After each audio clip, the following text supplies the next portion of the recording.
Last night on the show, I predicted you would hear a lot of politicized analysis of the final John Durham special counsel report on other networks from both sides. It actually exceeded my fears and predictions. The left-leaning and right-leaning cable networks went to their corners, and it's stunning to actually watch the differences in their responses to the report. Now, look, as I said last night, Durham was much more skeptical of the opening of the Russia investigation than either the Inspector General of the FBI or the bipartisan Senate report when he said that the Justice Department and FBI, quote, failed to uphold their important mission of strict fidelity to the law. But he also did not specifically allege that the investigation was driven by bias, even though he hinted at it. But that sort of nuanced take was almost nowhere to be found on cable. Take this from Fox News' Sean Hannity.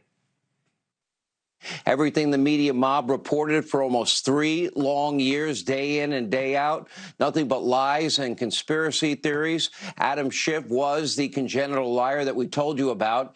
It only took the DOJ 7 years to get to the truth. It's pretty incredible, damaging, corruption that sadly is now going unpunished and will remain unpunished. But tonight, to be clear, there is no dispute. Trump-Russia collusion never, ever happened. It was a hoax and a lie, but more appropriately, it looks more like an attempted coup. So let's be clear. That's Sean Hannity's take, not John Durham's. But over on MSNBC, it was a completely different take. Because you have an enormous number of cases which were proved, where there, as you pointed out, there are convictions, where there is a there. Russia interfered in the 2016 election. They're continuing to interfere. There are people who've gone to jail who are rightly found guilty. And what you have with John Durham is, like, it's a big fat nothing. A big fat nothing? Fox's Laura Ingraham clearly didn't see it that way. But his 306-page report was blunt and damning.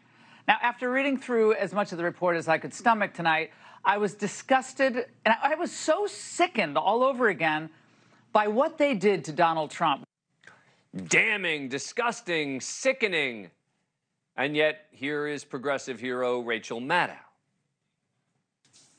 For the Durham report, though, this really is it.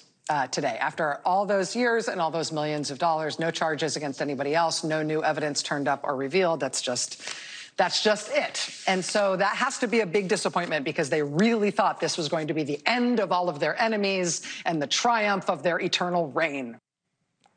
Big disappointment? Fox News' Brian Kilmeade doesn't sound disappointed. How wrong they were and how unbelievable it is that Peter Strzok, Andrew Weissman, and Andy McCabe would come out when they really should be disgraced and apologize.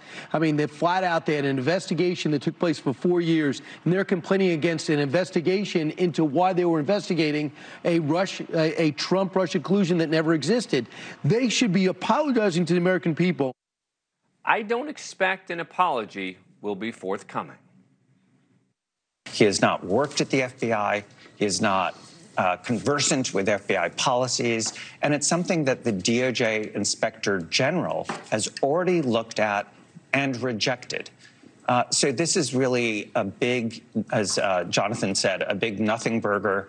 And as a friend of mine says, it's all hat, no cattle. And as some people might say, another dud. All right, it wasn't a nothing burger, but if you were looking for a knockout punch in this report, you were disappointed. There's also no shortage of criticism from Durham for the investigation, which he sure seems to believe never should have been opened in the first place. Good people can disagree on the Russia investigation. But one thing the Durham report confirms is that serious errors were made.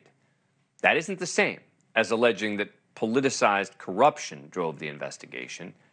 But sadly, these sorts of nuances are absent on much of cable news. Thank you for watching. Go to NewsNationNow.com to find NewsNation on your cable provider. And don't forget to click the red subscribe button below to get more of NewsNation's fact-driven, unbiased coverage.